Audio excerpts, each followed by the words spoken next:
Good morning. PhD second year की online class में आपका स्वागत है।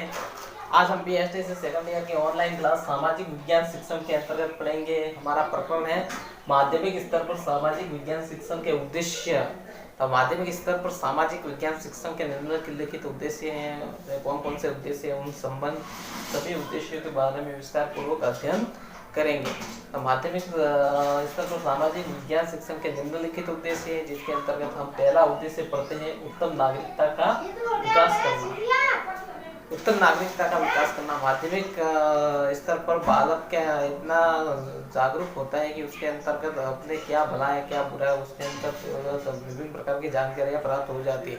तो पहला उद्देश्य ये बनता है कि नागरिकता उनके अंदर नागरिकता के गुणों का समावेश करना और उनके अंतर्गत नागरिकता के गुणों का समावेश करते हुए उनको ये बताना कि एक प्रजातांत्रिक राष्ट्र के अंतर्गत उनके क्या कर्तव्य हैं, उनके क्या अधिकार हैं, उन अधिकारों का किस तरह से उपयोग किया जाता है, किस तरह से उनके कर्तव्यों का पालन किया जाता है और किस प्रकार से राष्ट्र के साथ में सहयोग की भावना का निर्वहन करके राष्ट्र को आगे बढ़ाने में अपनी महत्वपूर्ण भूमिका प्राप्त करें। इस प्रकार से सामाजिक विज्ञान शिक्षण का पहला उद्देश्य उत्तम नागरिकता का विकास करना है।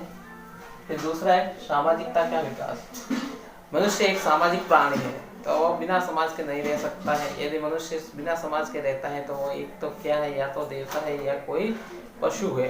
तो इस प्रकार से मनुष्य के अंदर सामाजिकता के गुणों का विकास करने के अंतर्गत सामाजिक विज्ञान एक काफी महत्वपूर्ण भूमिका का निर्वहन करता है, जिसके द्वारा व्यक्ति के अंदर सामाजिकरण की भावना का विकास किया जा सकता है।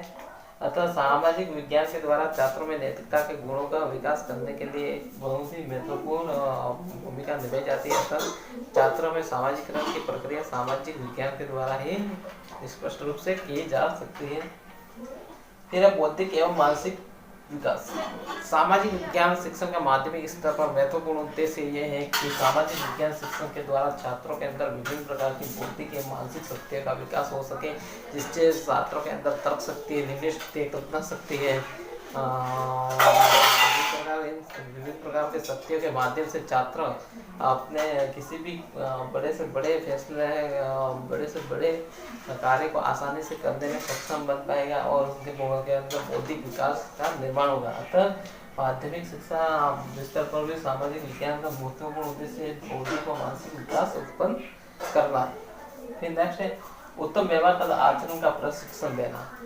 नैतिकता और चरित्र ही व्यक्ति के एक आभूषण है और ऐसी स्थिति में नैतिकता और चरित्र निर्माण की शिक्षा देना छात्रों को एक शिक्षक का बहुत ही महत्वपूर्ण उद्देश्य होता है। तथा सामाजिक विज्ञान भी एक छात्रों को अपने उत्तम व्यवहार और आचरण के जब प्रशिक्षण देता है, जिसके माध्यम से छात्रों के अंदर नैतिक गुणों और उनके चरित्र निर्माण में वे सहायक होते हैं। इस प्रकार से छात्रों के अंदर नैतिकता के विकास में सामाजिक विज्ञान का काफी महत्वपूर्ण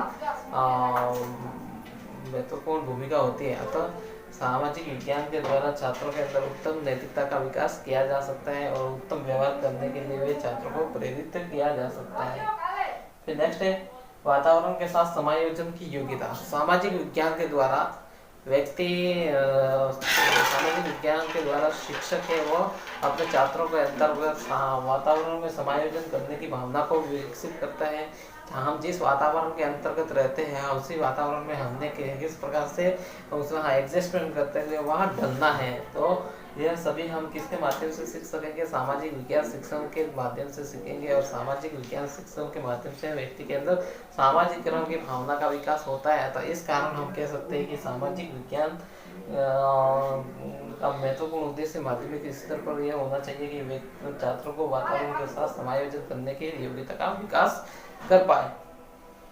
फिर नेक्स्ट है सहयोग और पारस्परिक भावना का निर्माण। सामाजिक विज्ञान शिक्षण के द्वारा छात्रों के अंदर सहयोग और पारस्परिक भावना का निर्माण होता है, इसके द्वारा छात्रों के अंदर विभिन्न प्रकार से वे एक दूसरे का सहयोग कर सकते हैं और एक व्यक्ति के द्वारा व्यक्ति का सहयोग दूसरे फिर व्यक्ति के द्वारा गांव के सदस्यों का सहयोग, इस प्रकार से वह सहयोग की भावना है वह उत्तरोत्तर बढ़ती जाती है और पारस्परिक सहयोग की भावना से लोगों के अंदर विभिन्न प्रकार की शांति और सुख में जीवन है वो यापन कर पाएंगे।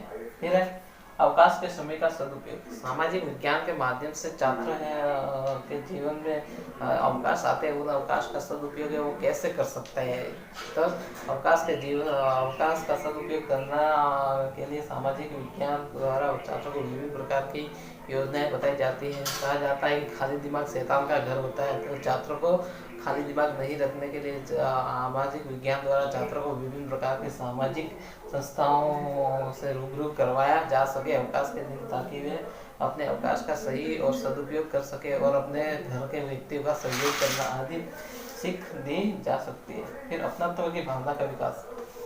सामाजिक विज्ञान के द्वारा छात्रों के अंदर अपनत्व की भावना का विकास किया जाता है। वह प्रत्येक वस्तु को अपनी समझते हैं, प्रत्येक व्यक्ति को अपना समझते हैं। इस प्रकार से अपनत्व की भावना को रुचि उत्पन्न करने के अंतर्गत सामाजिक विज्ञान एक काफ़ी महत्वपूर्ण विषय है और माध्यमिक स्तर पर यह छात्रों को सीख दी जाती है कि वह किस प्रकार से अपनत्व की भावना का विकसित करें।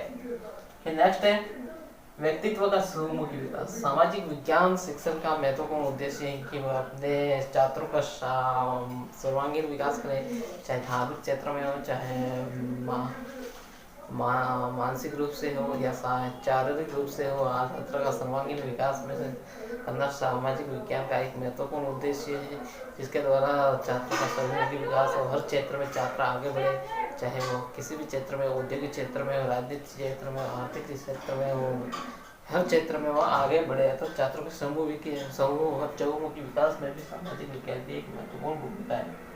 अब नेक्स्ट है राष्ट्रीय व अंतर्राष्ट्रीय भावना का विकास। सामाजिक विज्ञान के द्वारा हम छात्रों के अंदर राष्ट्रीय व अंतर्राष्ट्रीय भावनाओं का विकास कर सकते हैं। यदि छात्रों के अंदर राष्ट्रीयता की भावना का विकास होगा तो वो अपने देश के प्रति किसी भी समय, देश के ऊपर आने वाले संकट के समय देश के लिए अपने प्राणों का उत्सर्ग करने के लिए भी तैयार रहेगा। और अंतर्राष्ट्रीयता की भावना का विकास भी हो पाएगा यदि राष्ट्रीयता की भावना होगा। हमारी संस्कृति एक महत्वपूर्ण विशेषता है कि हमारी संस्कृति के अंदर वसुधैव कुटुंबकम की भावना है, अर्थात पूरा विश्व है वो हमारा घर है और हमारा परिवार है और हम इसके सदस्य, ऐसी भावना है। छात्रों के अंदर वह भावना जागृत करना एक महत्वपूर्ण वसुधैव कुटुंबकम की भावना का विकसित करना अत्यंत आवश्यक है, जिससे छात्रों के अंदर विश्व शांति की भावना का विकास होगा। और इस प्रकार से हम कह सकते हैं कि सामाजिक विज्ञान के द्वारा छात्रों के अंदर विभिन्न प्रकार की राष्ट्रीय व अंतर्राष्ट्रीय भावना का विकास होगा, जिससे राष्ट्र उन्नति की ओर बढ़ेगा। और इस प्रकार से सामाजिक विज्ञान के द्वारा ही हम विभिन्न प्रकार के उद्देश्य के माध्यम से एक अच्छे नागरिकों का विकास कर सकते हैं। इस प्रकार से आज की क्लास में इतना ही। आपका बहुत बहुत धन्यवाद।